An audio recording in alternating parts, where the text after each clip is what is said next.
Prime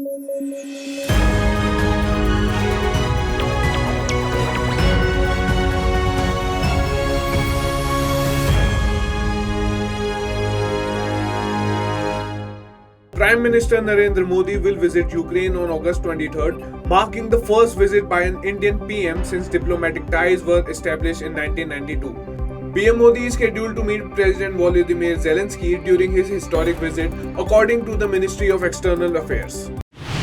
The Indian government defended the Triple Talaq law in the Supreme Court, asserting that it upholds gender justice and equality for Muslim women. The centre's statement responded to a plea challenging the law's constitutionality, arguing it safeguards women's fundamental rights. Lok Janshakti Party President Chirag Paswan voiced strong opposition to the UPSC's lateral entry recruitment, calling it completely wrong. Paswan plans to raise the issue with the government, becoming the first NDA ally to publicly criticize this move. A CRPF inspector was martyred in an exchange of fire with militants in Jammu and Kashmir's Udhampur district during a routine operation. The encounter occurred in the Ramnagar area and reinforcements have been deployed as the area remains cordoned off. Police in Istanbul are investigating the fatal shooting of an Israeli Arab businessman Abdul Qadir Anas, who was killed while sitting in a car. His father denied any political motive behind the attack, emphasizing the family's non-involvement in politics. A British-registered luxury yacht sank near Palermo, Italy after being struck by a violent storm. One person died and 6 others, including British, American and Canadian nationals, are missing. The search continues for the missing individuals. Hamas Al-Qassam brigades claim the responsibility for the deadly Tel Aviv bombing coordinated by Islamic Jihad's Al-Quds brigades. Israeli authorities confirmed it as a terrorist attack. The heads of 32 police stations in Dhaka were transferred in a major reshuffle following the ouster of Sheikh Hasina's led government.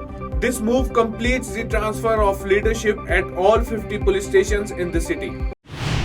इस तरह RKDF विश्वविद्यालय राज्य और देश के आधुनिक और उच्च विश्वविद्यालयों में से एक है।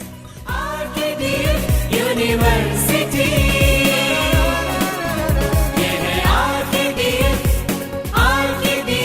University. RKDF university, a world-class university. Education glorifies nation.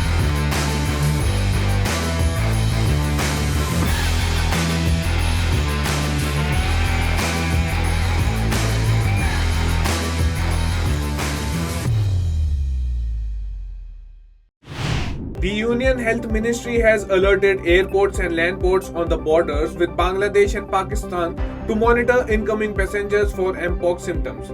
3 hospitals in Delhi have been designated for isolation and treatment. Under CM Yogi Adityanath's leadership, preparations are underway for the 2025 Prayagraj Mahakumbh. The event, focusing on environmental sustainability, includes planting 3 lakh saplings and making the Kumbh Mela polythene free. In a rare show of unity, East Bengal and Mohan Bagan fans joined forces to demand justice for a trainee doctor's brutal murder in Kolkata. The outrage led to the cancellation of the season's first Kolkata Derby match. 2 new murder cases have been filed against former Bangladesh PM Sheikh Hasina and her ex-ministers related to deaths during quota reform protests that led to her ouster. Hasina fled to India on August 5 following massive protests. Prime Minister Narendra Modi will visit Poland on August 21st, the first such visit by an Indian PM in 45 years. This trip, part of a broader diplomatic engagement, aims to strengthen ties in defense and trade before PM Modi's Ukraine visit. Director General of the Indian Coast Guard Rakesh Pal died of a heart attack in Chennai. Pal, who had taken charge in the July last year, was rushed to a hospital but could not be saved. Thousands celebrated India's independence at New York City India Day Parade, featuring a float of Ayodhya's Ram Mandir. The float, crafted in India, highlighted the cultural pride of the Indian diaspora. Pro-Khalistan protesters disrupted the India Day Parade in Toronto, leading to tensions during the celebrations.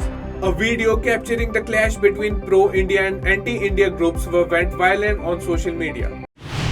Protests across India continue demanding justice for the brutal assault and murder of a trainee doctor in Kolkata. Protesters are calling for a safe environment for women, echoing the slogan, "We want justice."